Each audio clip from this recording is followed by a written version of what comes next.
Welcome, Shadow Seekers, to American Shadows, Crimes and Chronicles. Today, we're unearthing a tale that'll haunt your thoughts long after it ends. Whether you're glued to the screen or just listening in, you're in for a wild ride through history's darkest corners. If you're new, hit subscribe to join our mission of exposing America's hidden truths. Regulars, your likes fuel our journey into the unknown. Now, let's peel back the layers of time and reveal the secrets beneath. Ready?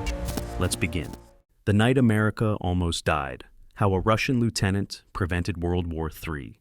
Hello, friends, and welcome to American Shadows, Crimes and Chronicles. Today we're plunging into the depths of a Cold War bunker, where one man's decision saved millions of American lives, and quite possibly our entire world. On September 26, 1983, Soviet Lieutenant Colonel Stanislav Petrov faced a choice that would determine the fate of the United States and global civilization. This is the story of how America's existence hung by a thread, and the unlikely hero who kept that thread from snapping. What does it feel like to hold the lives of millions in your hands? How close did American cities come to becoming radioactive wastelands? And why has this pivotal moment in U.S. history remained shrouded in secrecy for so long? Before we dive into this pulse-pounding tale, I want to express my deepest gratitude to all of you who support our work. Your engagement allows us to unearth these hidden stories that have shaped our world in ways we're only beginning to understand. Now, let's descend into the heart of the crisis. It's 30 minutes past midnight on September 26, 1983. In a bunker buried deep beneath the Russian countryside, Lieutenant Colonel Stanislav Petrov begins his shift. The air is thick with cigarette smoke and tension. Banks of computers line the walls, their green screens casting an eerie glow over the faces of the officers present. Petrov settles into his chair, the weight of responsibility pressing down on him. He's surrounded by maps of the United States, each major city a potential target. New York, Washington, D.C., Chicago, Los Angeles, all hanging in the balance. The room is uncomfortably warm, the hum of machinery a constant backdrop to the nerves of the men monitoring America's every move. Suddenly, at 00:15 hours, klaxons shatter the tense silence. Red lights flash across the control panel. The main screen blinks an ominous message. Launch detected.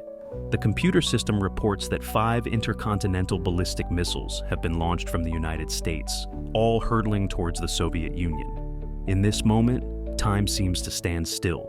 Petrov's mouth goes dry, his heart pounding. He can feel the eyes of every officer in the room boring into him. They all know the protocol, reported up the chain of command immediately. With US missiles presumably on the way, the Soviet leadership would have only minutes to decide on a counterstrike. The fate of millions of Americans rests on Petrov's next move. But something doesn't feel right. Petrov's mind races. Why only 5 missiles? It doesn't make sense. A voice in the back of his head whispers that this could be a malfunction. But can he risk the safety of his country on a hunch? For the next 5 minutes, which feel like an eternity, Petrov grapples with his decision. The alarms continue to blare, sweat beads on his forehead. He can almost see the fireballs blossoming over Moscow in his mind's eye, but still, he hesitates. Finally, Petrov makes the call. False alarm, he reports up the chain of command, his voice steadier than he feels. The room holds its breath. For the next 18 excruciating minutes, they wait. Will mushroom clouds appear on the horizon? Will they be vaporized for Petrov's mistake? As the seconds tick by, nothing happens. No missiles appear. No cities are destroyed. Petrov's instinct was right. It had been a false alarm, caused by a malfunction in the satellite system. But the story doesn't end there. In the days that followed, as Americans went about their lives, blissfully unaware of how close they had come to annihilation, Petrov faced an unexpected backlash. Instead of being hailed as a hero, he was reprimanded for improper filing of paperwork. The incident was classified, buried in Soviet military archives.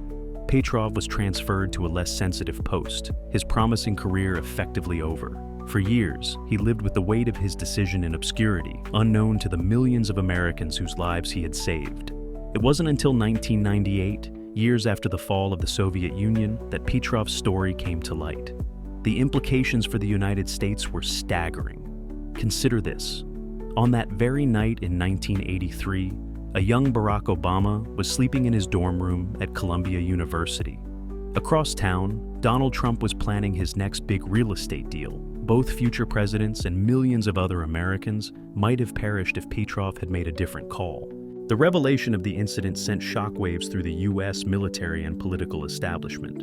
It prompted a re-evaluation of America's own early warning systems.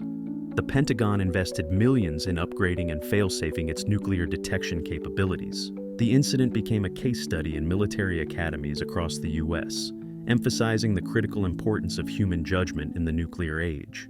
In the realm of diplomacy, the Petrov incident added urgency to arms control negotiations. It was a stark reminder to U.S. leaders of the razor's edge on which the policy of nuclear deterrence balanced. This led to renewed efforts at nuclear disarmament talks, culminating in significant arms reduction treaties in the following decades. But perhaps the most profound impact was on the American psyche. As Petrov's story spread, it forced a national reckoning with the true costs and dangers of the Cold War. The American public, confronted with how close they had come to annihilation, began to push for more transparency in nuclear policies and greater efforts at international cooperation. In 2006, Petrov was invited to the United Nations in New York. As he stood at the podium, he could see the Manhattan skyline, a skyline that might not have existed if he had made a different decision that night. The irony wasn't lost on him or on the Americans in attendance. Despite the accolades that eventually came his way, Petrov lived out his days modestly in Russia. When interviewed about his decision, he often said, "I was just doing my job." He passed away in 2017, his name still unfamiliar to most Americans, despite having saved millions of their lives. Today, the specter of nuclear war still looms. As tensions rise with countries like North Korea and Iran, the lessons of the Petrov incident are more relevant than ever.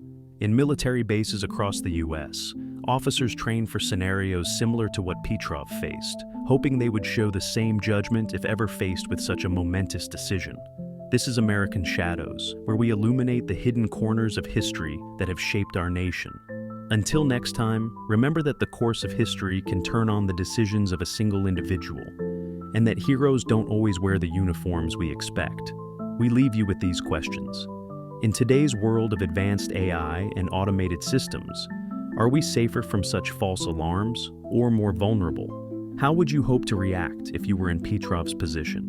And how can we honor the memory of those who have saved lives in ways we may never know? Share your thoughts in the comments below. Your insights add depth to these crucial discussions about our shared history and future. Thank you for joining us on this heart-stopping journey through one of the most critical moments in American and world history. Until next time, stay curious, stay vigilant, and remember, sometimes the most consequential acts of heroism happen in the shadows.